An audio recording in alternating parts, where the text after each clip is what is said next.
ఈ మైపాల్ రెడ్డి ఎవ్వరికైనా సరే అన్నం బిడ్డను సున్నమే పెడతాడు. కాటా శ్రీనివాస్ గౌడ్ తొడలు కొట్టడం మీసాలు తిప్పుడు బంద్ చేస్తాడా కంటిన్యూ చేస్తాడా? మీ మీద 2 క్రిమినల్ కేసులు ఉన్నట్టున్నాయి, ఎక్కడి అవి? మళ్ళీ మాట్లాడితే కొంచెం మన సిగ్గు ఉండాలి కదా. నేను చెప్తున్నా కదా, వెన్నుపోటు రాజకీయాలకు మారిపోయి ఎవరంటే మైపాల్ రెడ్డి. మొన్న మీరు దేవాలయం దగ్గర పోయి ప్రమాణం చేస్తా తడిబట్టలతో అని పోయిండ్రు కదా, ఆ దేవాలయం పేరేంటి? నేను రావడానికి రెడీ అయినా, మధ్యలో అడ్డంకాలు వచ్చినప్పటికి కూడా మీడియా ద్వారా దైవ సాక్షిగా అని చెప్పిన. నేను నాకు అన్యం పుణ్యం తెలియదని చెప్పిన. నిజాయితీ ఉంది కాబట్టి చెప్పిన కదా. ఇప్పుడు నాకు చెప్పారు మీరు, కాటా శ్రీనివాస్ గౌడ్ అన్యం పుణ్యం పాపం ఎరుగని పసి పిల్లోడా? ఈ రోజు కూడా చెప్తున్నా, దైవ సాక్షిగా ఏకానా రూపాయలు చేసిన ఆరోపణలు తెలియదు. మీరు యాక్టింగ్ చేయరా? అట్లాంటి లంగ పనులు దొంగ పనులు అట్లాంటి తిన్నోడికి భయం ఉంటుంది. ఇట్లా ఉంటారు కానీ గుడి మీదకి పోడు కదా. గుడి మైపాల్ రెడ్డి మీ పార్టీ కదా, ఎందుకు అంతగానం చెరుబొరాడుతారు మీరు? బీఆర్ఎస్ వాళ్ళు చెప్పాలి, బీఆర్ఎస్ కేటీఆర్ గారు చెప్పాలి దానికి. ఏదో కొంచెం కాటా శ్రీనివాస్ గౌడ్ లోపలికి మాట్లాడుతున్నట్టు అంటే మాటలు గుంజి పడుతున్నారు ఏమన్నా? మైపాల్ రెడ్డి చేసింది. ఎవరు చేసి ఇవన్నీ? మైపాల్ రెడ్డి చేసి. మైపాల్ రెడ్డి చేసి మీ దగ్గర క్లియర్ ఉంది. క్లియర్గా నేను ఆధారాలతో సహా నేను పడేసిన కదా. ఇప్పుడు గవర్నమెంట్ పరిపాలన ఎట్లుందని అనుకుంటున్నారు మీరు? నిజంగా అబ్జెక్షన్ చేస్తారే?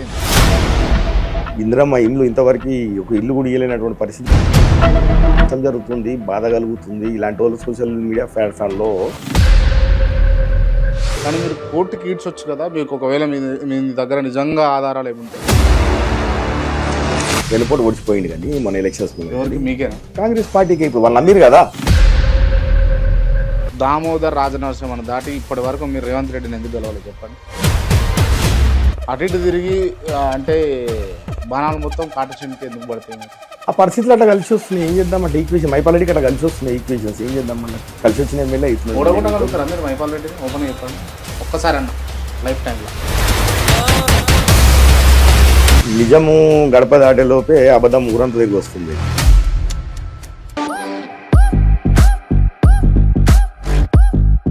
నమస్తే, వెల్కమ్ టు కేఆర్ టీవీ. నేను మీ క్రాంతి. ఇవాళ మనతో ఉన్నటువంటి special guest Patancheru Congress party contested MLA, Congress party incharge Kata Srinivas Goud గారు ఉన్నారు. ముందుగా వెల్కమ్ చేద్దాం. అన్న నమస్తే. నమస్తే క్రాంతి అన్న. బాగుండ్రా? బాగున్నా. బాగురా? బాగున్నా. హ్యాపీగానే ఉన్నా. అంతగానే అవుతున్నా? హ్యాపీగానే ఉన్నా. హ్యాపీగా ఉన్నావంటే హ్యాపీగానే ఉన్నా అంటున్నా. అంటున్నా నువ్వు అడిగేదాన్ని బట్టి అంటున్నాను. ఈ రోజు బాగా పోరాటాలు చేసినావు కానీ ఇప్పుడు హ్యాపీగా ఉన్నావు అని అడుగుతున్నట్టు ఉంది. గుడి మైపాల్ రెడ్డి మీ పార్టీ కదా, ఎందుకు అంతగానం చిరుబొర్రాడుతారు మీరు? చిరుబుర్ర ఆడేది ఏముంటుందన్న, జరిగినటువంటి అవినీతి మీద, ఆయన చేసినటువంటి ద్రోహాల మీద, అవినీతి మీద పోరాడడం తప్ప ఏం లేదు. ఈ రోజు నుంచి కాదు కానీ, ఇది కొత్తగా ఏం కాదు కదా. 15 ఏళ్ళ సార్ పోరాడతారే ఉన్న, కొత్తగా ఏముందన్న. ఆయన ఇక్కడే ఎన్ని అన్యాయాలు చేసారు, ఎంతమంది రక్తాలు తాగిండు, ఎంతమంది ఉన్నటువంటి కబ్జాలు చేసిండు, ఎంతమంది మధ్యతరగతి కుటుంబాలు ప్లాట్లు గుంజుకున్నాడు, ఎంతమంది రైతులను మోసం చేసిండు. ఇలాంటి దాని మీద ఎప్పుడు పోరాడుతూనే ఉన్నాం. అది నిరంతరం జరుగుతూనే ఉన్నది. గుడి మైపాల్ రెడ్డి మీ పార్టీనా? ఇప్పుడు బీఆర్ఎస్ పార్టీని అడగాలి. అది వర్కింగ్ ప్రెసిడెంట్ కేటీఆర్ గారు ఉన్నారు కదా, హరీష్ రావు గారు ఉన్నారు కదా జిల్లా మంత్రి, వాళ్ళని అడగాలి. ఆయన ఏ పార్టీ వాళ్ళు చెప్పాలి సమాధానం, మేము కాదు కదా సమాధానం. ఇప్పుడు కేటీఆర్ గారు ఏమో పోయి సుప్రీంకోర్టులోనేమో ఫిరాయింపుల మీద అఫిడవిట్ చేస్తాడు. ఇక్కడనేమో హరీష్ రావు గారేమో వకాలత్ పుచ్చుకొని అసెంబ్లీలో ఆయన మాట్లాడతాడు. ఈయననేమో ప్రెస్ మీట్లలోనేమో నాది నీదే పార్టీ అంటే నాదేమో ప్రజల పార్టీ అంటాడు. అది ఎవరు చెప్పాలి సమాధానం? బీఆర్ఎస్ వాళ్ళు చెప్పాలి. బీఆర్ఎస్ కేటీఆర్ గారు చెప్పాలి దానికి సమాధానం. ఈయన ఏ పార్టీ? దయచేసి ఏమనుకోకుండా కొంచెం గట్టిగా మాట్లాడతారా? మీరు మాట్లాడగలుగుతారా? మాట్లాడతాను, అట్లే మాట్లాడతా గట్టిగానే. కొంచెం కాటా శ్రీనివాస్ గౌడ్ లోపలికి మాట్లాడుతున్నట్టు అనిపిస్తుంది. అట్లేం లేదన్నా, ఏమన్నా ట్రాన్స్పరెంట్గా ఉంటా. కాటా శ్రీనివాస్ గౌడ్ ఎప్పుడు కూడా ట్రాన్స్పరెంట్గా ఉంటాడు. ఏదన్నా ముఖం మీదనే మాట్లాడతాడు. రైట్. మొన్న మీరు దేవాలయం దగ్గర పోయి ప్రమాణం చేస్తా తడిబట్టలతో అని పోయిండ్రు కదా, ఆ దేవాలయం పేరేందన్నది? ఇక్కడ బ్రహ్మరాంబిక మల్లికార్జున దేవస్థానం అని చెప్పి కొన్ని 700 సంవత్సరాల చరిత్ర ఉన్నటువంటి గొప్ప దేవాలయం. ఇక్కడ ఈ ప్రాంతంలో లక్షలాది మంది శివాలయానికి శివరాత్రికి కూడా వస్తారు. ఓకే, పవిత్ర. అందుకోసమే మీరు నిర్ణయించుకోరా ఆ గుడికే పోదాం ప్రమాణం చేద్దామని? అవునన్న. సో ఆ రోజు మిమ్మల్ని ఆపిర్రు, మీరు తర్వాత పోయి ప్రమాణం చేయొచ్చు కదా, ఏమైంది, ఎందుకు చేయలేదు మళ్ళీ? ఆ రోజు కొంచెం లా అండ్ ఆర్డర్ ప్రాబ్లం వస్తుందని చెప్పి పోలీసు వాళ్ళు వీళ్ళందరూ కూడా నన్ను పొద్దుగానే కొన్ని దాదాపుగా 40-50 మంది పోలీసు వాళ్ళు వచ్చి మొత్తం ఆపేయడం జరిగింది. అయినప్పటికీ కూడా సరే ఆపినా కానీ నేను నా అంతరాత్మతోని నేను ఇక్కడి నుంచే ప్రమాణం చేసిన. దైవ సాక్షిగా ఏదైతే ఆయన ఆరోపణ చేసిన దానికి ఏకాన రూపాయి నాకు తెలియదు, నేను దైవ సాక్షిగా అని చెప్పి డైరెక్ట్గా మీడియా ద్వారా ఇక్కడి నుంచే నేను దేవుని ప్రమాణం తిన్నా. ఇప్పుడు ఆయన కూడా నిజంగా ఆయన కూడా చేసిన ఆరోపణల మీద ఆయన ఏమన్నా వాస్తవాలు ఉంటే అక్కడ నుంచి ఆయన కూడా ప్రమాణం చేసేది ఉండే, నువ్వు చేసింది నిజం, ఈ తీసుకుంది వాస్తవం అని చెప్పి నేను కూడా ఇక్కడ నుంచి ప్రమాణం చేస్తున్నా అని చెప్పి చేసేది ఉండే. మళ్ళా ఇప్పుడు చేసిన ఆరోపణల మీద నిలబడాలి కదా, నా పారిపోతే కాదు కదా. నేను రావడానికి రెడీ అయినా, మధ్యలో అడ్డంకాలు వచ్చినప్పటికి కూడా మీడియా ద్వారా దైవ సాక్షిగా అని చెప్పిన, నేను నాకు అన్యం పుణ్యం తెలియదని చెప్పిన, నిజాయితీ ఉంది కాబట్టి చెప్పిన కదా. ఇప్పుడు నాకు చెప్పారు మీరు, కాటా శ్రీనివాస్ గౌడ్ అన్యం పుణ్యం పాపం ఎరుగని పసి పిల్లోడా? వాస్తవం అది. ఆ విషయంలో మాత్రం 100% అన్నా నేను చెప్తున్నా. ఈ రోజు కూడా చెప్తున్నా, దైవ సాక్షిగా ఏకాన రూపాయి చేసిన ఆరోపణలు తెలియదు. యాక్టింగ్ ఏం అవసరం అన్నా, యాక్టింగ్ దేనికి? అట్లాంటి లంగ పనులు దొంగ పనులు అట్లాంటి తిన్నోడికి భయం ఉంటది, ఇట్లా ఉంటారు. కానీ గుడి మీదకి ఒకటి పోడు కదా. నేను గుడి మీదకి పోతున్నా నా నిజాయితీ ఆడనే అర్థం చేసుకోవాలి. నేను నిజాయితీ గల్లా ఉన్నాను కాబట్టి, నేను నిజాయితీ గల్లా ఉన్నాను కాబట్టి నేను గుడికి వెళ్తా అని చెప్పిన కదా, ప్రమాణం తిందామని చెప్పిన కదా, తాడపేడ వెళ్ళిపోతా కదా. భగవంతుడు సరే ఇట్లాంటి విషయాలన్నీ కూడా ఎవరికి తెలియని విషయాలు, మూడో కాటికి తెలియని విషయాలు కాబట్టి ఆ భగవంతుడు అన్న శాపము పాపము నీకని తగులుతుంది నాకని తగులుతుందిగా తెలుసుకుందాం పా అని చెప్పిన. నేను ఇందాక మాట్లాడుతూ మీరు రావడానికి ఒక 2 నిమిషాల కంటే ముంగట మీ సతీమణి గారు సుధారాణి గారు ఉన్నారు. వారు చెప్పిండ్రు, ఎందుకు అంత అవసరం ఏముందండి ప్రమాణం చేయడానికి పోవడానికి అని నేను అడిగితే వారేమన్నారంటే, జనరల్గా నేను ఇంట్లో ఏ ప్రామిస్ అడిగినా కూడా నేను ఇంతవరకు చేసింది లేదు. బహుశా నాకు గుర్తుంది పెళ్ళైన కాన్సల్ ఇప్పటిదాకా 2 ప్రామిస్లో మీరు మీ నోటి నుంచి ప్రామిస్ అన్నారట. ప్రామిస్ అంటే ఖచ్చితంగా చేయాల్సి వస్తుంది అని. అంత కమిట్మెంట్ ఉన్నాక కూడా మీరు ఎందుకు ప్రమాణ స్వీకారాన్ని అందుకే అంత కమిట్మెంట్గా తీసుకురా? ఇది అంటే మనము ప్రజల వ్యక్తుల మనం కూడా మనం ఒక కుటుంబానికో దానికి మన వ్యక్తులం కాదు. మనం పబ్లిక్ డొమైన్లో ఉన్నటువంటి వ్యక్తులం, మన ప్రజలకు సమాధానం చెప్పాల్సిన అవసరం ఉంది. కాబట్టి నేను ప్రజలకు కూడా నా ఉన్నటువంటి నిజాయితీని, వాళ్ళు ఏదైతే నన్ను శంకించారో ఆ నిజాయితీని నేను నిరూపించుకోవాల్సిన అవసరం ఉంది కదా. క్రాంతన చెప్పాలి కదా, పబ్లిక్ అయితే చెప్పాలి కదా, నేను తిన్నానో లేదో అని చెప్పి నా మీద బట్టగాల్సి మీద వేసేస్తే సరిపోదు కదా. లేరా అంటే మీకు సంబంధించినటువంటి మీ అనుచరులు క్రషర్లలో లేకపోతే మైనింగ్లలో పనిచేస్తున్న వాళ్ళు లేరా? ఏ ఒక్కరిని చూపించినా ఇలాంటి భూ కబ్జాలో లేకపోతే ఇలాంటి మైనింగ్ విషయంలలో అంటున్నారు కదా మీరు, ఒక్కరిని చూపించినా నేను దేనికైనా సిద్ధమే. అంటే ఇలాంటి లేరనా లేకపోతే చూసుకుందామనా? నేను నా కార్యకర్తల్ని ఆ విధంగా అక్రమ శిక్షణ నడిపించడం తప్ప ఇట్లా దుర్మార్గంగా ఇట్లా కబ్జాలు చేయర్రి, ఇట్లా ప్లాట్లు గుంజుకోర్రి పేదోళ్ళయి, లేకపోతే ఎక్సెస్ భూములు ఉంటే పెట్టి లేఅవుట్ చేసుకుని అమ్ముకోరు అని చెప్పి ఒక్కరు కూడా కనీసం అంటున్నా, ఒక కార్యకర్త కూడా ఎక్కడ కూడా కనీసం ఇలాంటి దొంగ పనులల్లా లంగ పనులల్లా ఏ కార్యకర్త కూడా ప్రోత్సహించలేదు. దొంగ పనులు లంగ పనులు అంటే ఇవే ఆ ఎక్సెస్ ల్యాండ్లు తీసుకోవడం, లేకపోతే పాత లేఅవుట్లు 80లో లేఅవుట్లు అవుతాయి.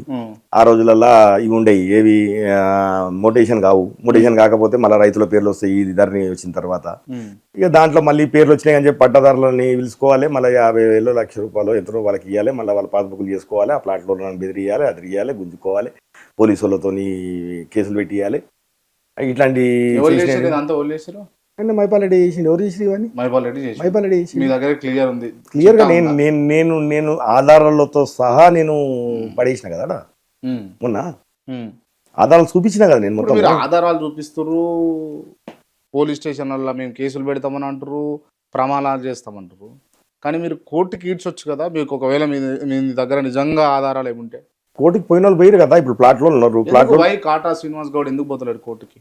నేను పోవాల్సిన అవసరం ఉంది. బాధితులు ఎవరైతే వారు కోర్టుకే పోయారు. ఇప్పుడు ప్లాట్లో ఉన్నారు, ప్లాట్లో కోర్టులలో కొట్లాడుతున్నారు.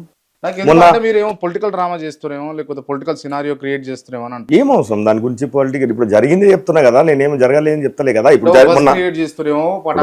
కాజిపల్లి ఉన్నది, మేము ఈ రోజు కాదు కదన్నా, 15 ఏళ్ల సంది ఈ పోరాటాల మీద ఎన్ని చేసినా కానీ ఆ రోజు అధికారం వాళ్ళది ఉంది, 10 ఏళ్ల సంది కాబట్టి ఎన్ని కంప్లైంట్లు 96 కంప్లైంట్లు నేను దగ్గర దేని మీద ఇచ్చినా కానీ ఎవడారు పట్టించుకోలేనటువంటి పరిస్థితి. ప్రెస్లో ముందు మాట్లాడినా కానీ పట్టించుకోలేని పరిస్థితి, ఆ రోజు నోటి అధికారులకు చెప్పినా కానీ పట్టించుకోలేని పరిస్థితి. ఈ రోజు వచ్చినాక జరుగుతున్నాయి కదా. మనం 35 ఎకరాలు హైదరాబాద్ వచ్చి GPR లేఅవుట్ల ప్లాట్లకు విముక్తి కలిగించలేదా? ఈడ కాజిపల్లి 35 ఇల్లు గులగొట్టి ఆ రోజు ఉన్నటువంటి అక్కడ 3 ఎకరాల భూమిని కాపాడింది ప్రభుత్వమే కాదా. ఇప్పుడు మైనింగ్లో అక్రమాలు జరిగినాయి, 100 కోట్లు రాయల్టీ ఎగ్గొట్టిండు. మళ్ళీ అవన్నీ కూడా తోతనే ఉంది కదా ప్రభుత్వం వచ్చినాక, మార్పు జరిగింది కదా. ఓకే, గుడె మైపాల్ రెడ్డి కాంగ్రెస్ పార్టీలో ఉన్నప్పుడు, సరే ఇప్పుడు లేడు, ఇప్పుడు బయట ఉన్నాడు అనుకుందాం, కానీ కాంగ్రెస్ పార్టీలో ఉన్నప్పుడు ఒక్కసారి మీరు కాంగ్రెస్ పార్టీ తరఫున కాంగ్రెస్ పార్టీని గౌరవించి మైపాల్ రెడ్డి తోటి ఒక శంకుస్థాపనకో కొబ్బరికాయ కొట్టడానికో మీరు పోయినరా లేదా? ఎందుకు పోలేదు అసలు? మైపాల్ రెడ్డి వచ్చే విషయం నాకు తెలియదు, మైపాల్ రెడ్డి పోయిన విషయం నాకు తెలియదు. మైపాల్ రెడ్డితో నాకు సంబంధం లేదు. నాది కాంగ్రెస్ పార్టీని నికాసమైనటువంటి 20 సంవత్సరాలతో నిటారే నిలబడి కొట్లాడుతున్నటువంటి కాంగ్రెస్ పార్టీ కార్యకర్త కాటా శ్రీనివాస్ గౌడ్. ఆయన వచ్చింది తెలియదు, ఆయన పోయింది తెలియదు, ఆయన కాంగ్రెస్ పార్టీ ఉన్నది తెలియదు, ఏ పార్టీ కూడా తెలియదు నాకు. నేను ఎన్నడన్నా ఏ రోజైనా ఆయన కండవ కప్పుకున్న రోజు కానీ, లేకపోతే ఆయనతో కలిసి పనిచేసిన రోజు కానీ, ఏదో అభివృద్ధి కార్యక్రమంలో కలిసి పనిచేసిన రోజు పరిస్థితులు ఏమన్నా ఒక్క సంఘటన ఇప్పుడు నేను నా అధిష్టానం చెప్పిన గ్రంథన్న, ఇలాంటి దుర్మార్గులు ఈ ప్రాంతాన్ని మొత్తం కూడా పేదోళ్ళను కానీ అన్ని వర్గాలను కానీ రక్తం పీడినటువంటి వ్యక్తి. ఇలాంటి వ్యక్తులు మనము ఏమాత్రం కూడా ప్రోత్సహిస్తే ఆ ప్రాంతానికి నష్టం చేసిన వాళ్ళం అవుతాము. ఇలాంటి వ్యక్తులు వద్దు అని పదే ఒక్కసారి కాదు పదే నేను మీడియా ద్వారా కానీ, గాంధీ భవన్ ద్వారా కానీ, వేదిక కానీ అనేక రకాలుగా చెప్పిన. సరే కొన్ని పరిస్థితుల ఈక్వేషన్ వల్ల మళ్ళీ ఆయన ఇప్పుడు మా ముఖ్యమంత్రి గారు ఏదో బుద్ధిమంతుడో మంచోడో అని చెప్పి ఆయన పిలుచుకోలే. ఈయన అవసరాల గురించి, ఈయన స్వార్థం గురించి ఈయన మా ముఖ్యమంత్రి ఇంటి చుట్టూ తిరిగి కడవగా పుచ్చుకున్నటువంటి పరిస్థితులు ఈయన. ఎందుకంటే ఈయన పవర్ లేకపోతే ఒక 2 రోజులు కూడా ఉండడు. ఈయన పవర్ లేకపోతే కాదు ఈయనతో. ఇప్పుడు లేడుగా, బీఆర్ఎస్ లో ఉన్నాడు మళ్ళీ. ఇప్పుడు ఉన్న వెనుపోటు ఓడిచిపోయింది కానీ మన ఎలక్షన్స్ మీకేనా కాంగ్రెస్ పార్టీకి ఇప్పుడు వాళ్ళు నమ్మిరు కదా.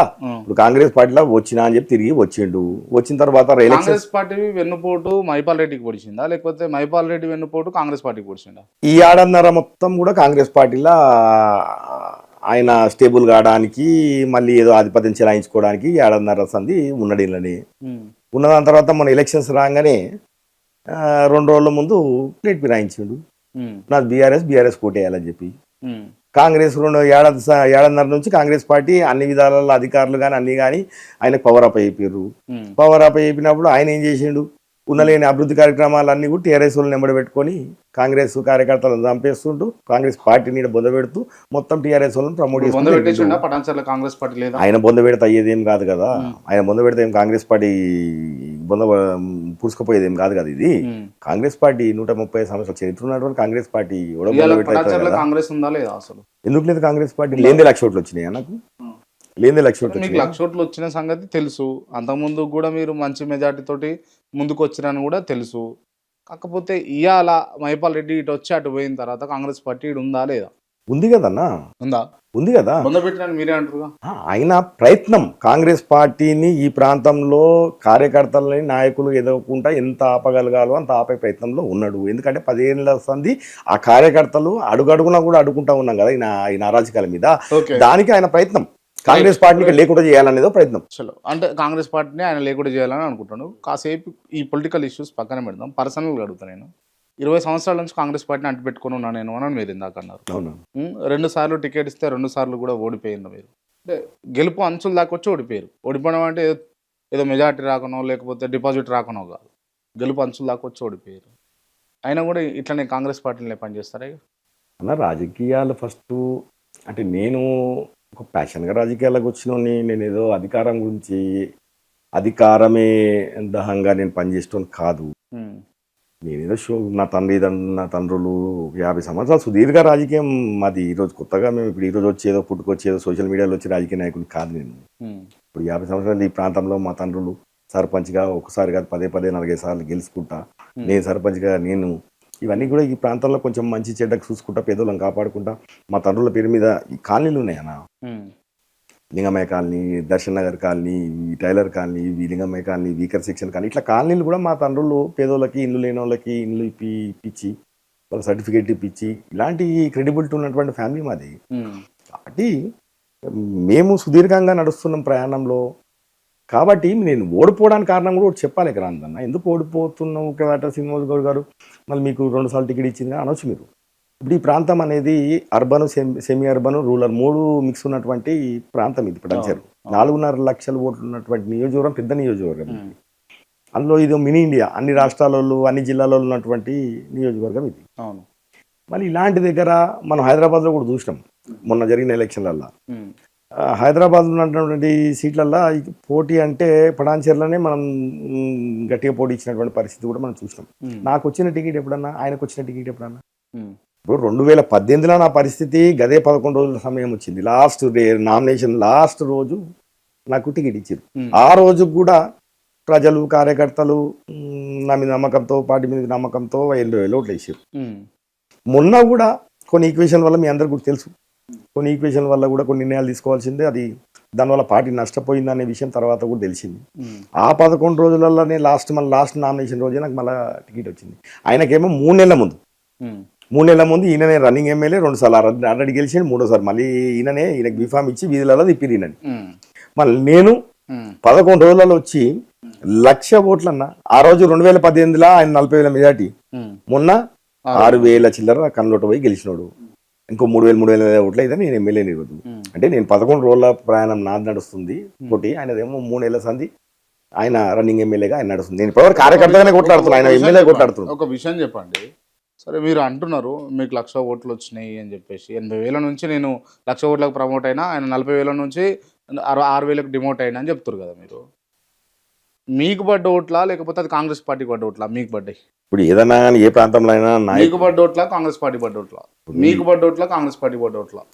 రెండు కలుస్తూనే అవుతుంది కదా, కాంగ్రెస్ పార్టీ రెండు కలుస్తూనే అవుతుంది కదా. ఏదైనా కానీ పార్టీ కమ్ నాయకుడు కలుస్తేనే నీకు ఏదైనా కానీ ముందరకు పోయే పరిస్థితి ఉంటుంది. పార్టీ ఒక్కడికి ఏది అది పోదు, నాయకుడు ఒక్కడేది ముందుకు. కాటా శ్రీనివాస్ గౌడ్కు కాంగ్రెస్ పార్టీ టికెట్ ఇస్తే కాంగ్రెస్ పార్టీ అభ్యర్థి, ఇవ్వకపోతే కాంగ్రెస్ పార్టీ రెబల్ అభ్యర్థి కాంగ్రెస్ శ్రీనివాస్ గౌడ్. రెబల్ అభ్యర్థి అని ఏందని అనుకుంటావు? ఇప్పటి వరకు మనకి ఇప్పుడు ఇన్ని కష్టాలు వచ్చినా, ఇన్ని బాధలు వచ్చినా పార్టీలో ఇప్పుడు నేను ధిక్కరించేం నడవలేదే. 2023లో కూడా నా టికెట్ నాకు ఎగిరిపోయినాక కూడా నేను పార్టీకి వ్యతిరేకంగా అయితే రెబల్గా పోలేదే. నా పార్టీలోనే నాకు నమ్మకం ఉంది, విశ్వాసం ఉంది. నేను పార్టీకి పనిచేసినటువంటి వ్యక్తిని కాబట్టి వికాసమైన కార్యకర్తగా కొట్లాడి మళ్ళీ తెచ్చుకున్నా. నేను రీసెంట్గా ఒక వ్యక్తిని ఇంటర్వ్యూ చేసిన, ఆయన శ్రీనివాస్ యాదవ్ అని ఇంటర్వ్యూ చేసిన, ఏఐసిసి క్యాండిడేట్. మీ గురించి కూడా ఇంటర్వ్యూలో ప్రస్తావన వచ్చింది, అది వేరే విషయం. ఇంకొక విషయం ఏంటంటే ఆయన అంటాడు, అన్న మీరు మాకు కాంగ్రెస్ పార్టీ కార్యకర్తలకు, కాంగ్రెస్ నాయకులకు దురద పెడితే అందరు గోక్కుంటారన్న, మేము కత్తి పెట్టి ఈరుకుంటాము అని అంటాడు. సో నాకు కూడా అంటే కొందరు ఉంటారు అట్లా కాంగ్రెస్ పార్టీలో, ఆ కొందరులో మీరు కూడా అదే బాపతాన అనిపిస్తుంది నాకు. నమ్ముకున్నాం, ప్రయాణం చేస్తున్నాము. పార్టీ నష్టం పార్టీ ఏం నష్టం చేయదు కదా. ఎప్పుడో ఒకసారి 10 ఏళ్ళకే నష్టం చేయదంటే ఇప్పుడు లేదన్నా 10 ఏళ్ళు 2 టర్మ్లు మీరు ఓడిపోయారు. మీకు ఇప్పటికీ అధికారంలో కాంగ్రెస్ పార్టీ ఉంది. సరే గతంలో అంటే అధికారం లేదు, ఇప్పుడు అధికారంలో ఉంది కాంగ్రెస్ పార్టీ. 2 సంవత్సరాలు 2.5 అర్థం వస్తుంది. కాటా శ్రీనివాస్ గౌడ్ మనం కష్టపడ్డవయ్యా, నేను నీకు ఈ పదవి ఇవ్వాలనుకుంటున్నాను. కాంగ్రెస్ పార్టీ కానీ కాంగ్రెస్ పార్టీ అగ్రనాయకులు కానీ మీకు మీ దగ్గరికి వచ్చి అడిగిర్రా లేదా? పార్టీలో పదవులు రావాలని ఆశించి పనిచేసేవాడు కాటా శ్రీనివాస్ గౌడ్ కాదు.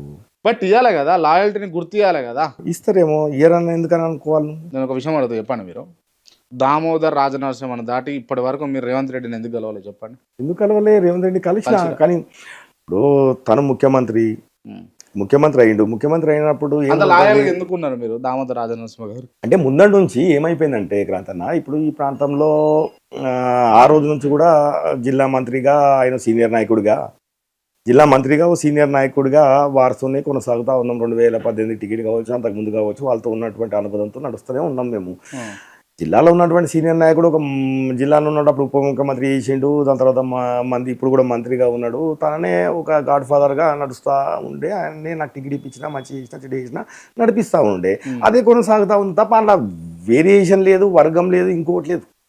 అది అనుకోవడం మీలాంటి వాళ్ళు క్రియేట్ చేయడం తప్ప, ఎవరో కావాలని ఏదో బురద చూసి రాసి చేయడం తప్ప అలాంటిది ఎలాంటిది లేదు అందులో. ఇప్పుడు ముఖ్యమంత్రి గారు పీసీసీగా ఉన్నప్పుడు కూడా నేను మొత్తం మన నియోజకవర్గం మొత్తం శ్రీనివాస్ గౌడ్ దామోదర్ రాజనరసింహకు కొడుకు లెక్కనా కాదా?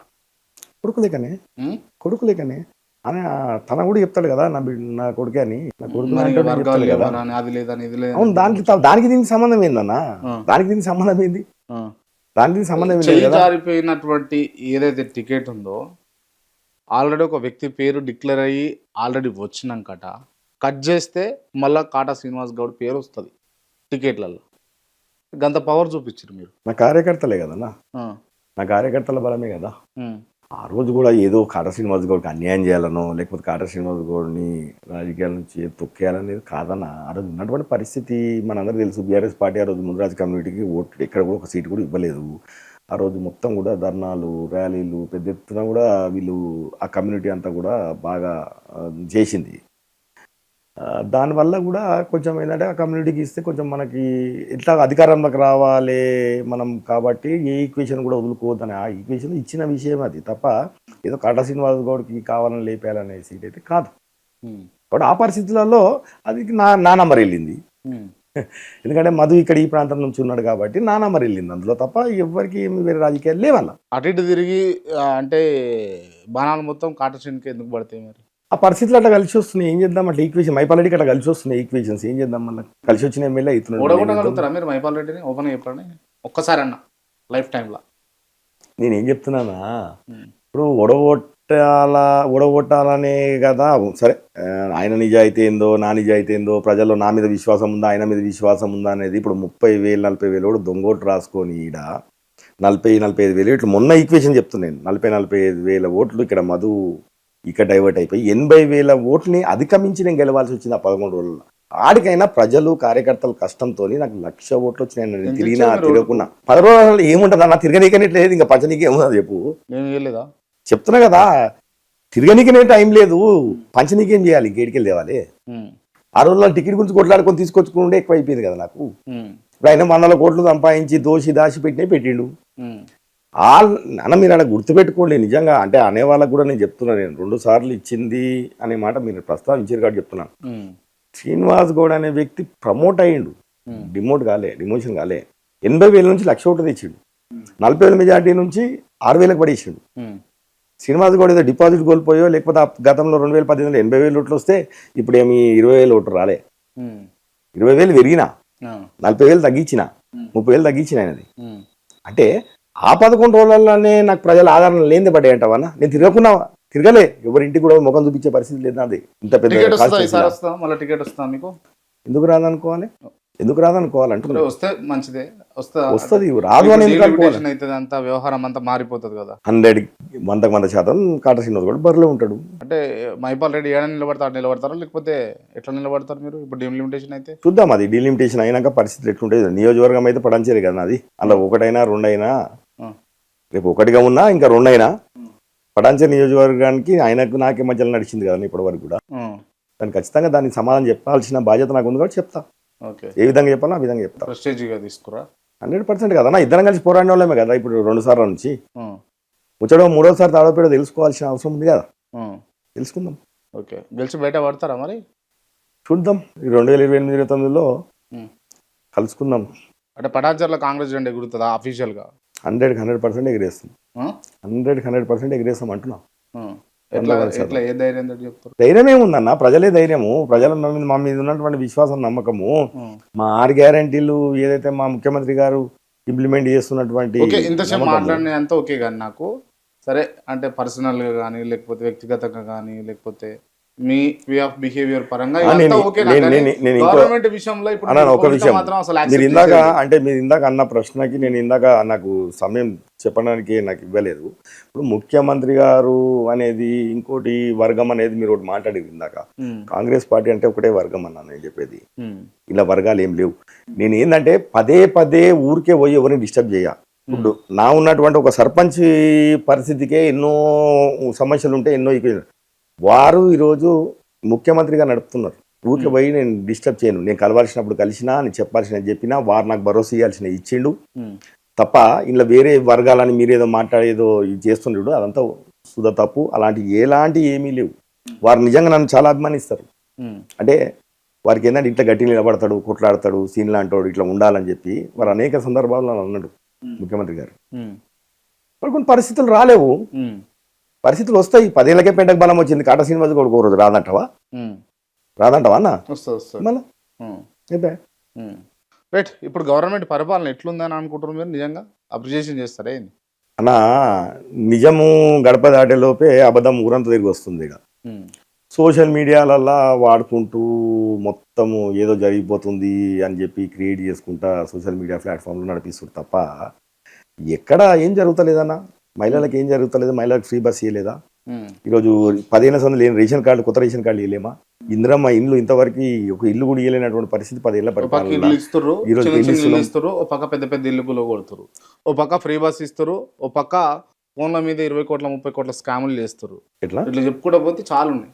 ఎట్లా ఏమి ఇల్లు కూడా కొడుతున్నాం హైడ్రా తోటి ఇల్లు అన్ని కొడతలేదా పేదలే? అన్న? హైడ్రా విషయంలో ఎక్కడో ఒక దగ్గర ఎవరైతే కబ్జాలు చేసో ఎఫ్టీఎల్లో బఫర్ జోన్లో కట్టుకున్నారో, లేకపోతే ఎవరైతే అక్రమార్కులు ఎవరైతే దౌర్జన్యంగా వ్యాపారంగానే ఎంచుకున్నారో ఇలాంటి వాళ్ళకి నష్టం జరుగుతుంది, బాధ కలుగుతుంది. ఇలాంటి వాళ్ళు సోషల్ మీడియా ప్లాట్ఫామ్లో మొరబెట్టుకుంటున్నారు. కానీ ఈరోజు ముఖ్యమంత్రి గారు హైడ్రా ద్వారా ఈరోజు చాలా కొన్ని వేల కోట్ల రూపాయలు వేల కుటుంబాలకి ఈరోజు విముక్తి కలిగించింది. ఇది కొంతమంది ఈ భూమాఫియా ఉన్నటువంటి వ్యక్తుల నుంచి పేదోళ్ళకి కాపాడింది ఈరోజు. మీరు అనుకుంటారు? మేము అనుకోవడం కాదు, వాస్తవము. సెటిల్మెంట్లు చేస్తారట కదా? ఎక్కడ సెటిల్మెంట్ జరిగింది? హైడ్రా ఎక్కడైతే వ్యతిరేకంగా గవర్నమెంట్ కుంటారో వాళ్ళ బిల్డింగ్లు గులగొట్టాలి, సెటిల్మెంట్లు చేసుకోవాలా, బెదిరియాలా, సెటిల్మెంట్ చేసుకోవాలి. ఏడా సెటిల్మెంట్ చేసారు? ఇప్పుడు మా దగ్గరనే చూద్దామన్నా, మా దగ్గరనే మొన్న ఐలాపూర్ వచ్చారు. ఇవన్నీ నేను ముందు నుంచి మొత్తుకునేటి పక్క సర్వే నంబర్లు వేయాలి శివారు భూములలో, అక్కడ పట్ట, ఇక్కడనేమో గవర్నమెంట్ జాగా, లేకపోతే ఇక్కడ పట్ట అక్కడ గవర్నమెంట్ జాగా, దాని బార్డర్ చూసుకోవాలి, ఆ సర్వే నెంబర్ వేసుకొని ఇల్లు కట్టేయాలి. అలాంటివన్నీ మళ్ళీ ఎవరిని మోసం చేస్తారు? అవన్నీ తప్పే కదా. దాని ఎవరి మీదనో కక్ష సాధింపు అనేది ఎట్లా అంటావు నువ్వు?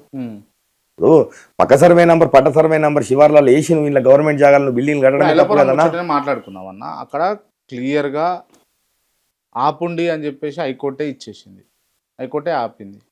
ఇక్కడ హైడ్రా తప్పు ఉందా లేదా మీరు చెప్పాలి కదా అన్నా. కోర్టులకు పోయినప్పుడు వాళ్ళు ఏదన్నా వాళ్ళు పోయినప్పుడు కోర్టు ద్వారా వచ్చినప్పుడు కోర్టు ద్వారా పరిశీలించిందాకైతే ఓకే పట్టాలి కదన్నా. ఇప్పుడు వాళ్ళు కూడా సమర్పిస్తారు, అప్డేట్ చేస్తారు, వాళ్ళ లాయర్లు వాళ్ళ వాదనలు వాళ్ళు చెప్తారు. కానీ నిజాలను తేలినప్పుడే కదా తెలిసేది నువ్వు చేసిన తప్ప ఒప్ప అనేది. తేలాలి కదా, తేలుతుంది కదా. ఇప్పుడు ఆల్రెడీ హైడ్రా నుంచి కూడా మెసేజ్ ఇచ్చారు కదన్నా. ఇదంతా కూడా పక్కా కృష్ణారెడ్డిపేట ఉన్న పట్టా సర్వే నంబర్లు ఇందులో గవర్నమెంట్ దాంట్లో కట్టిరు కాబట్టి దాని మీద యాక్షన్ తీసుకున్నామని చెప్తా ఉన్నారు. పర్మిషన్ లేవని చెప్తారు. అంటే పేదల ఇంట్లో చదువుకునేటోళ్ళు ఆ పుస్తకాలు కూడా తెచ్చుకోకుండా ఒక విషయం మొన్న నేను విన్నది ఏంటంటే, పెళ్లి చేసుకొని 6 సంవత్సరాలు 8 సంవత్సరాలు అవుతుందంట, పిల్లలు కాలేదంట, ప్రెగ్నెంట్ అయ్యింది అదృష్టం కొద్దీ. అవి ఆ హైడ్రా వచ్చినప్పుడు తీసుకొస్తే ఆ స్పీడ్గా రావడము, అటు ఇటు ఉరకడం వల్ల ఆమెకు అబార్షన్ అయిపోయింది. ఎంత బాధ ఉంటుందన్న అట్లాంటి వాళ్ళకి? అంటే ఇప్పుడు ఒక వ్యవస్థ ఉంటుందన్న, వ్యవస్థ ఇది. ఆ వ్యవస్థలో ఏమైపోతుందంటే ఎవరో ఒకరు అందులో, ఇప్పుడు కానిస్టేబుల్, హోంగార్డులు, ఎవరో ఒకరు వాళ్ళు ఓ చిన్న తప్పిదం ఏదైతే అక్కడ ఉన్నటువంటి పరిస్థితుల్లో జరిగితే అది మొత్తానికి కావాలని చేయడమో లేకపోతే కావాలని ఇంటెన్షనల్గా చేయడం అనేది కాదు. అక్కడ జరుగుతున్నటువంటి సంఘటన విషయంలో కొంచెం ఎవరో ఒకరు కొద్దిగా ఉంటారు, ఇబ్బంది కలిగించిండొచ్చుగా. కానీ అక్కడ ఉన్నటువంటి పరిస్థితులలో అక్కడ ఆ భూములు కాపాడినము, ఆ భూములు గవర్నమెంట్ భూములా లేకపోతే పేదోళ్ళకి ఏదైనా ప్లాట్లు ఎవరికన్నా అప్పుడు కొనుక్కున్న వాళ్ళు కబ్జాలు చేసిన విషయంలో అలాంటి వాళ్ళని మనం కాపాడినా ఒకటి చిన్న సంఘటనలు జరుగుతుంటాయి. కానీ అది బాధాకరం కాదని చెప్పినాం, 100% చాలా బాధాకరం. కానీ ఎవరో ఒక్కరు పొరపాటు చేసి కావాలని చేసింది అయితే కాదు, అది వ్యవస్థ మీద రుద్దడం కరెక్ట్ కాదు. ఓకే, నా ఆలోచన అయితే. రైట్. ఓకే, కాటా శ్రీనివాస్ గౌడ్ తొడలు కొట్టడం మీసాలు తిప్పుడు బంద్ చేస్తాడా, కంటిన్యూ చేస్తాడా? నేను ఎక్కడ తొడలు కొట్టలే, ఎక్కడ నేను మీసాలు తిప్పలేదన్నా. నిజాయితీగా ఉన్నా, వాస్తవాలు నిటారుగా నిలబడి స్ట్రైట్ గా చెప్తాడు కాటా శ్రీనివాస్ గౌడ్. తప్పు అంటాడు. అసలు ఇంటలేరుగా, పోలీసు వాళ్ళు కూడా ఇంటలేరుగా మీరు? అరే నా నిజాయితీని సమాజంలో ఒక నింద చేసినప్పుడు, నేను ప్రజల్లో ఉన్నప్పుడు నేను ప్రజలకు చెప్పాల్సిన బాధ్యత నాకు ఉంది కదా క్రాంత, నాకు చెప్పొద్దా? చెప్పాలి కదా. కాటా శ్రీనివాస్ కూడా ఆయన ఏదో చెప్పిండు, చెప్పగానే మళ్ళీ చేసిండా చేయలేదా అనేది రేపు చేసిండా అని అనుకుంటారు. కాబట్టి ఇంకా మూడో సాక్ష్యం లేదు కదా. ఇక నాకు నేను దేవుడే ఇక నాకు దిక్కు అనుకొని నేను దేవుని మీద ప్రమాణం చేసిన. రైట్, ఇంతవరకు ఓకే. కానీ ఫ్యామిలీలలోకి పోయి మరి మాట్లాడుతుండ్రు మీరు, మీ మరదలు పాయిజన్ తాగింది అని చెప్పేసి. అంటే రాజకీయాలలో సరే, నేను ఒక్కసారి కాదు, నేను 2-3 సార్లు కూడా చెప్పినాను. అంటే ఫ్యామిలీలని ఎప్పుడు కూడా ఫ్యామిలీల విషయంలో మనము రాజకీయాలకి తీసుకురావడము, రాజకీయాలకు తీసుకొచ్చి ముంగట రాజకీయాలు చేయడం అలాంటిది మంచి పద్ధతి కాదు అని చెప్పిన. ఎందుకనంటే నేను ఎప్పుడు కూడా ఎట్లాంటి రాజకీయాలలో నిటారం లేడు కొట్లాడినా వ్యక్తులతోని. ఇప్పుడు నాదేంది ఆలోచన, నా గురి స్ట్రేట్గా తన మీద పెట్టుకున్నప్పుడు ఆయన డైవర్ట్ పాలిటిక్స్ చేద్దామని అంటే గురైతే తప్పదు నీయే కదా. నేను మరి ఎందుకు వాళ్ళ మరదలు ఎందుకు తీసుకొస్తారు పాయిజన్ తాగుదామని అంటే ఆపుతారా మరి? అయినా పదే పదే ఫ్యామిలీలల్లో గురించి తీసుకొచ్చి ఫ్యామిలీలలో మాట్లాడిస్తుంటుంటే మా ఫ్యామిలీని కూడా తీసుకొచ్చి మాట్లాడిస్తుంటుంటే నేను అన్నా, నేను ఎప్పుడు అనలేదు కదా అట్లా, మీ ఇంట్లో కూడా జరిగినాయి, ఎప్పుడు జరగలేవు. ఇప్పుడు మొన్న కూడా జైలుకి పోయినప్పుడు కూడా ఈ రాయల్టీ కొట్టిన విషయంలో కూడా వాళ్ళు చాలా పంచాయతీలు అయిపోయినాయి ఇంట్లో. కానీ నేను ఎందుకు అనాలి, మనము ఇప్పుడు కొట్లాట నీకు నాకు, నేను ఆరోపణలు చేసినా నువ్వు ప్రతి ఆరోపణలు చేసినా నువ్వా నేనా తెలుసుకుందాము, కానీ మధ్యలో పారిపోయే రాజకీయాలు చేయదు కదా అంటున్నాను. ప్రైవేట్ పాలిటిక్స్ చేయదు కదా. శ్రీనివాస్ గౌడ్ ఏమంటాడు అని అంటే, నేనే పెట్టినా, నేనే మా రాజకీయ భిక్షనే, మా కుటుంబం పెట్టిన భిక్షనే మైపాల్ రెడ్డి కాను. నువ్వే పోయి మైక్ పెట్టాడు కదా అదన్న, లోపల ఇంట్లో పెట్టి మైక్ పెట్టాడు కదా అన్న. శ్రీనివాస్ గౌడ్ చెప్పింది వాస్తవం, వాళ్ళ తండ్రివి నీకు ఆ రోజు ఉన్నటువంటి పరిస్థితులలో ఒక ఇండిపెండెంట్ని ఇస్తేనే నువ్వు అయినామంట కదా, నిజమా కాదా, ఇది వాళ్ళ తండ్రి భిక్షనేనంట కదా అని చెప్పి నువ్వే అడగారు అదన్న. ఇక నేను అన్నాడు ఎందుకు ఊరికే, నువ్వే అడుగు. ఇప్పుడు మనం ఎన్ని బయట రాజకీయంగా చెప్పినా ఎంత అది వేసుకున్నా కానీ మళ్ళీ ఓ రోజున లేదు నేను దర్శనం గౌడ్ పుణ్యాన కాలేదని చెప్పి స్టేట్మెంట్ ఇప్పి మళ్ళీ అంతే కదన్న. ఇప్పుడు సమాజానికి తెలుసు కదా, ఆయనతోనే చెప్పి రాదు. ఎందుకు కాటా శ్రీనివాస్ గౌడ్ మీద చరిత్రలో అయితే ఏమన్నా తూసేస్తే తుడిగిపోయేది కావు కదన్నా, ఎక్కడ పోయేది. మీ మీద 2 క్రిమినల్ కేసులు ఉన్నట్టున్నాయి, ఎక్కడి అవి? అదే ఆ రోజు నేను చెప్పినా కదా మొన్న కూడా, ఆ విషయంలో కూడా నేను చెప్పిన గుడికే పోదామని చెప్పిన అయ్యి ఆ రోజు కూడా చెప్పిన. హరీష్ రావు గారు ఈయన ఇద్దరు కలిసి నేను అమీన్పూర్లో 9,000 మెజార్టీతో గెలిచిన ఉంగరం గుర్తు మీద. నేను అప్పుడు ఉన్న యునైటెడ్ ఆంధ్రప్రదేశ్లోనే నంబర్ 1 మెజార్టీతో గెలిచిన. నేను 9,000 చిల్లర మెజార్టీతో నేను సర్పంచ్గా గెలిచిన ఈ ప్రాంతంలో. అనేక రకాలుగా మనుషులు ఉంటారు కదా ఇటు అన్ని జిల్లాలో రాష్ట్రాల్లో మినీ ఇండియా టైప్. ఇలాంటి వాళ్ళని ఒప్పించి మెప్పించి ఉంగరం గుర్తు మీద నేను 9,000 మెజార్టీ అవతల డిపాజిట్ కోల్పోయారు. అలాంటి సర్పంచ్గా నా అంత మెజార్టీతో గెలిస్తే వాళ్ళ అప్పుడు ప్రభుత్వం వచ్చిన తర్వాత నన్ను పదే పదే ఇంకా ఇక్కడ ఈ ప్రాంతంలో అంతా కూడా రేపు అరే కాటా శ్రీనివాస్ గౌడ్ ఇక్కడ 1,00,000 ఓట్లకి పెరిగిపోతూ ఉంది, రోజు రోజు అభివృద్ధి ఎంత ఉంది పెరిగిపోతూ ఉంది ఈ ప్రాంతం, కాబట్టి ఇలాంటి వాడు రేపు పొద్దుగాల మనకు పోటీ అవుతాడని చెప్పి మొత్తము ఆ రోజు ఆయన కలిసి ఇద్దరు కలిసి నా వెంటబడి పార్టీలకు రావాలని చెప్పి అధికారులు చెప్పిన పరిస్థితి అన్న నాకు. అన్న పోతే కాదా అన్న ఎందుకు అని నేను అన్నా, లేదు నేను ఎక్కడైతే రిటైర్ నిలబడి గెలిచినో అక్కడనే ఉంటా, పదవి పోతే పోయింది ఏమున్నది, పదవి పోతే పోయింది, పదవి గురించి యాత్రత ఏం లేదు, అవసరమైతే చూసుకుంటా కోట్లలో చూసుకుంటా అని చెప్పి ఎడమ చేతులు ఇచ్చేసిన పదవి తప్ప ఎక్కడ కూడా నేను మాట తప్పలే, మడమ తిప్పలేను. నేను రిటైర్ నిలబడా, పదవి పోయినా సరే నిలబడ్డా. అది కాటా శ్రీనివాస్ గౌడ్ అంటే. పదవుల గురించే కావాలని అనుకుంటే ఎక్కడ అధికారం ఉంటే అక్కడ పోయిటోని ఇట్లా మైపాలెట్ రోజుకో పార్టీ మారినట్టు. కాటా శ్రీనివాస్ గౌడ్ ఎప్పుడైనా కష్టాలు వచ్చినా బాధలు వచ్చినా ఎప్పుడు కూడా అట్లానే ఉన్నాడు తప్ప ఏదో అధికారం వచ్చిందని ఏదో కుంగిపోలే, పదవి రాలేదని చెప్పి బాధపడలే. కాటా శ్రీనివాస్ గౌడ్ ప్రయాణం నడుస్తుంది అంతే అన్న. నిజాయితీగా ఉండాలనుకుంటాం, ఇచ్చిన మాటకు నిలబడాలనుకుంటా అంతే. రాజకీయంగా మీ టార్గెట్ గూడెం మైపాల్ రెడ్డినా? నా ప్రత్యర్థి అయినే కదన్నా, మళ్ళీ నా ప్రత్యర్థి అయినే కాబట్టి. రైట్. మీరు ఇంకొక విషయం చెప్పాలా, సినిమా డైలాగ్ ఉంటుంది, ఎప్పుడు వచ్చామన్నది కాదన్నయ్య బుల్లెట్ దిగిందా లేదా అని. సో అది బాగా వాడుకుంటుండు మరి మైపాల్ రెడ్డి. మొన్న విషయం కూడా నీకు ఆ విషయం కూడా నేను స్పష్టంగా చెప్పాలన్నా, ఇప్పుడు ఇలా కాంగ్రెస్లోకి వచ్చినా అని చెప్పి పోయిండు, ముఖ్యమంత్రి ఇంటి చుట్టూ తిరిగిడు, మా ముఖ్యమంత్రి గారితో కడవ కప్పించుకున్నాడు, కాంగ్రెస్ అని చెప్పి ఇక్కడ నియోజకవర్గం ప్రయాణం చేస్తూ ఉన్నాడు. ఆ 2 ఏళ్ళు మొత్తం కూడా మళ్ళీ ఈరోజు మళ్ళీ స్టేబుల్ అయ్యి కాంగ్రెస్ పార్టీలకి వచ్చి ఈరోజు 2 ఏళ్ల సంది కూడా ఈ ప్రాంతంలో అంతా కూడా కాంగ్రెస్ పార్టీ మొత్తం కూడా వాళ్ళని నమ్మించి, మా ముఖ్యమంత్రి గారిని మా ప్రభుత్వాన్ని నమ్మించి ఇక్కడ ఈ ప్రాంతంలో మళ్ళీ కొంచెం స్టేబుల్ అయ్యేటట్టు మొత్తం డెవలప్మెంట్ యాక్టివిటీస్ అధికారులు వీళ్ళు వాళ్ళందరినీ పెట్టుకొని 2 ఏళ్ల సంది పార్టీని మొత్తం ఈడ కార్యకర్తలు నడవకుండా మొత్తం టీఆర్ఎస్ వాళ్ళని వెంబడేసుకొని అభివృద్ధి కార్యక్రమాలలో కొబ్బరికాయలు కొట్టించుకుంటా గలీలలో తిరుగుకుంటా ఇక కాంగ్రెస్ పార్టీని మొత్తం కూడా తొక్కేసి ఈ కార్యకర్తలు అందరూ కూడా ఇక్కడ కూడా పండబెట్టేసి స్లీపింగ్ మోడ్లో పెట్టి 2 రోజుల ముందు బీఆర్ఎస్ పార్టీకి ఓట్లు వేయాలని చెప్పి చేతులు ఎత్తేసినాడు. ఈ మైపాల్ రెడ్డి ఎవరికైనా సరే అన్నం పెట్టడం సున్నమే పెడతాడు. నేను చెప్తున్నా కదా, వెన్నుపోటు రాజకీయాలకు మారిపోయారు ఎవరంటే మైపాల్ రెడ్డి. ఏడ కూడా నిలకడగా ఉండడు. నేను అధికారం గురించే ఆతుత పడతాడు, ఎక్కడ నిలకడగా ఉండడు. ఈరోజు ఆ రోజు నుంచి ఈ రోజు వరకు కూడా ఆయన మారని పార్టీ పేరు చెప్పమని చెప్పంటున్నాను నేను. ఆయన ఏ పార్టీ మారేడు స్వార్థపరుడు. ఆయన సొంతం గురించే, ప్రజల గురించో ఈ ప్రాంతం గురించో కాదు, ఆయన స్వార్థం గురించి ఆయన చేసినటువంటి లంగపల్లి దొంగపల్లు కప్పుపుచ్చే ప్రయత్నం చేసుకోవడానికి ఆయన ఇవన్నీ ఎక్కడ అధికారం ఉంటే అక్కడ తిరుగుతున్నాడు. అంటే మేము అధికారం అక్కడ ఉన్నాం, మేము పోలేమే, నిలబడి కొట్లాడలేవా, మా మీద కేసులు పెట్టలేవా, నా సర్పంచ్ అయినప్పుడు క్రిమినల్ కేసులు పెట్టిలేవా, ఇవన్నీ నన్ను పెట్టించినా నేను నిలబడ్డా కదా. నా కార్యకర్తలను పట్టుకొని వాళ్ళని కాపాడుకుంటూ కష్టాలైనా బాధలైనా నిలబడ్డా కదా నేను.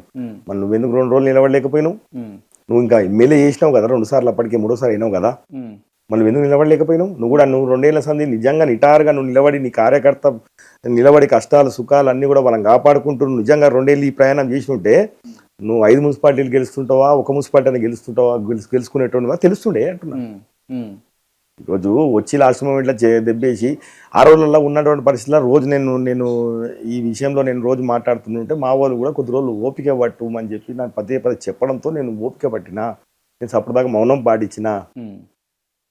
నేను ఆ రోజు నుంచి చెప్తూనే ఉన్నా, ఈయన స్వార్థపరుడు, ఈయన గురించి వచ్చిండు, రేపు పొద్దుగాల పార్టీకి నష్టం జరగబోతుంది అని చెప్పిన. అదే ముంగడికి వచ్చింది కదా ఈరోజు.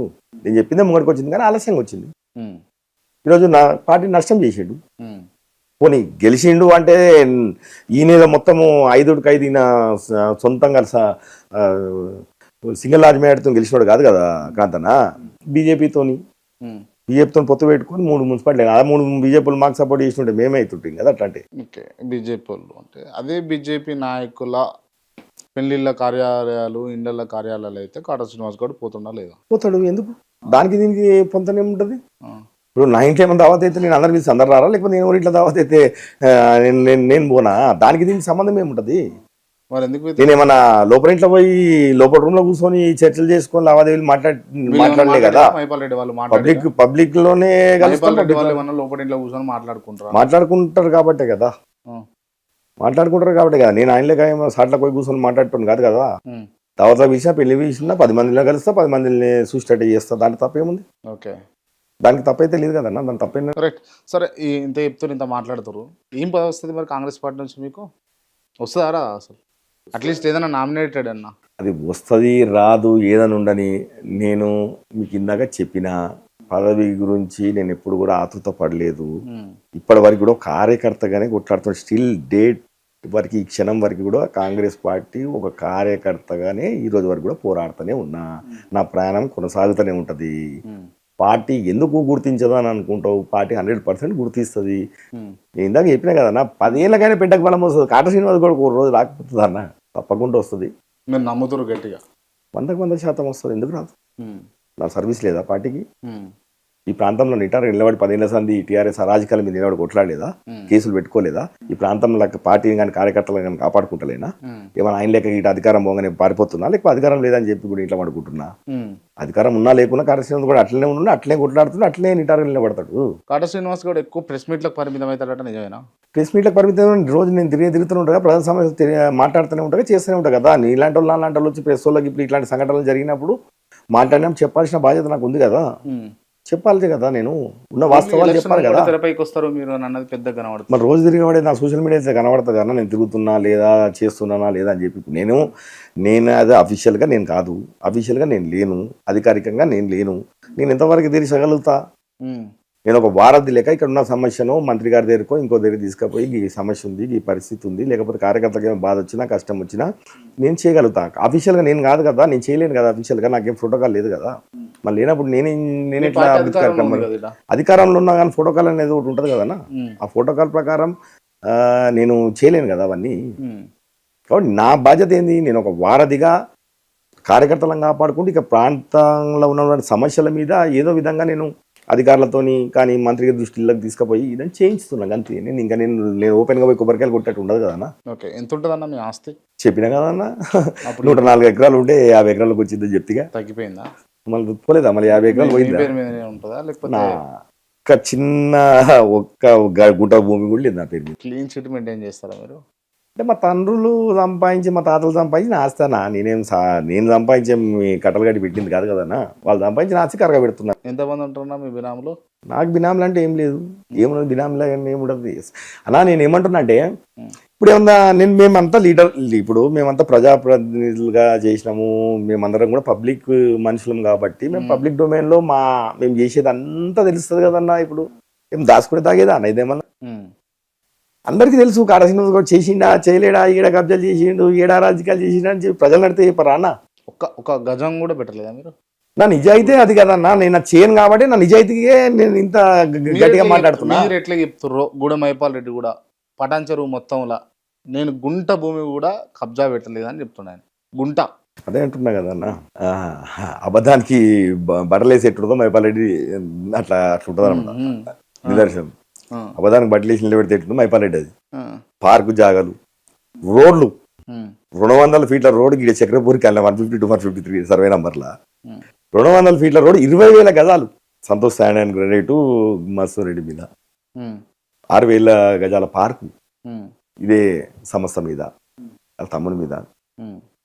62 సర్వే నంబరు 106 ప్లాట్లు పక్క 44-65 పట్ట సర్వే నంబర్లు వేసి 106 ప్లాట్లు ఇలా బినామీల మీద. అది ఎందుకు చెప్తున్నా అంటే అది ఈడీ అటాచ్ చేసిన దాంట్లో ఈ బినామీలు ఇవన్నీ కూడా డిస్ప్లే అవుతాయి నీకు పబ్లిక్ డొమైన్లో. అవన్నీ ఉన్నాయి, మీరు చూడండి కావాలి. మళ్ళీ మాట్లాడితే కొంచెం మనం సిగ్గు ఉండాలి కదా. అంటే మాట్లాడేటప్పుడు కూడా అంటే ఆయనకు బాగా తెలిసింది ఏంటంటే ఒక అబద్ధాన్ని స్పష్టంగా భయపడకుండా చెప్పగల శక్తి అవుతుంది ఆయన దగ్గర. అవన్నీ ఓడి ఎవడి అంటున్నా, ఈడీ అటాచ్ చేసింది ఎవడి అవన్నీ మళ్ళీ నాకు తెలియదంటే ఎట్లా? ఇవన్నీ నీకు డాక్యుమెంట్ ద్వారా కనబడుతున్నాయి కదన్నా. మళ్ళీ అంత పచ్చి అబద్ధాలు ఆడితే అట్లాంటి నాయకులను మేము ఇక్కడ మా మీద నెత్తి మీద కూర్చొని పెత్తనం చేయాలి. రైట్. మీరు మొదట ఏమన్నారు అంటే కబ్జా కోరు, కబ్జాలు పెడతారు, మోసాలు చేస్తారు, రక్తం తాగుతారు అని అన్నారు. రక్తం తాగడం అంటే ఇదే అంటున్నా కదా, పేదోళ్ళు ఇప్పుడు ప్లాట్లు ఎప్పుడో కొనుక్కొని ఉంటారు. అంతవరకే కదా, అంతవరకే కదా చెప్తున్నా కదా నేను. రక్తం తాగడం అంటే మళ్ళీ వేరే మీనింగ్ ఏమైనా ఉందా అని? అట్లా ఆ రక్తం తాగడం అంటే నేను ఇట్లా పేదోళ్ళని అంతా కూడా ప్లాట్లు గుంజుకొని వాళ్ళందరినీ కూడా బాధ పెట్టడము, వాళ్ళందరూ కూడా కేసులు పెట్టించి వాళ్ళ దగ్గర గుంజుకోవడము, ఇలాంటివన్నీ బాధపడడం వాళ్ళందరినీ. ఓకే. వాళ్ళు చెమటోసి రక్తం చిందిస్తేనే కదా రూపాయి పోగేసుకొని వాళ్ళు కొన్నారు. ఈరోజు 20-30 ఏళ్ళ తర్వాత వచ్చి నువ్వు కబ్జాలు చేస్తే వాళ్ళ కష్టంతో కొన్నటువంటి వాళ్ళ ఆశయాన్ని నువ్వు దాని మీద ఏం చేస్తున్నట్టు, అలాంటి వాళ్ళని మొత్తం కూడా రక్తం తాగినట్టే కదా నువ్వు అంటున్నా. Okay right. ఓకే, ఫైనల్గా మీకు మళ్ళీ అడుగుతున్నా, ఎప్పుడు వస్తుంది? మేము ఎప్పుడు ముంగట కాటా శ్రీనివాస్ గౌడ్ ముంగట ఒక పేరు పెట్టి ఒక పదవి అలంకారం పెట్టి ఎప్పుడు పిలుచుకుంటాం? అసలు అవకాశం ఉందా లేదా మా అలాంటి వాళ్ళకు? అరే ఉంటదనే అనుకోవాలన్నా, ఉండదని ఎందుకు అనుకోవాలి? 100% ఖచ్చితంగా కాంగ్రెస్ పార్టీ ఖచ్చితంగా నా కష్టాన్ని తప్పకుండా గుర్తిస్తుంది. తప్పకుండా మంచి రోజులు వస్తాయి. తప్పకుండా మా ముఖ్యమంత్రి గారు, మా కాంగ్రెస్ పార్టీ, మా పిసిసి మహేష్ కుమార్ గౌడ్ గారు, మా మీనాక్షి నటరాజన్ గారు, మా కాంగ్రెస్ పార్టీ ఉన్నటువంటి అందరూ మంత్రులు, నాయకులు అందరూ కూడా ఈరోజు నాకు అన్యాయం జరిగింది అనే విషయం అందరూ కూడా గ్రహించారు. తప్పకుండా త్వరలోనే ఖచ్చితంగా మంచి రోజులు వస్తాయి. ఈ ప్రాంతంకి ఖచ్చితంగా ఈ కార్యకర్తలకు కూడా ఇన్ని రోజుల కష్టానికి తప్పకుండా కూడా ఫలితం ఉంటుందని చలో రావాలని నేను కూడా కోరుకుంటున్నా. థ్యాంక్ యూ అన్న. రైట్, ఇంటర్వ్యూ క్లోజ్ చేసే ముందు కొంతమంది పేర్లు చెప్తే వాళ్ళకి సంబంధించి ఓన్లీ 1 word ఆన్సర్.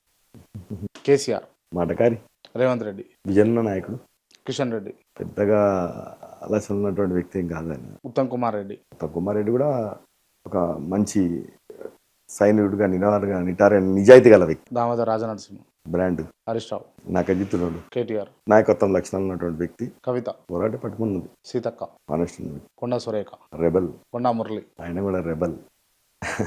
బీసీ నాయకుడు, బలమైన నాయకుడు. నీలం మధు, ఆయన కూడా ఒక నాయకత్వం, ఒక కులానికి కనీసం కాపాడాలని తిరుగుతున్నటువంటి వ్యక్తి.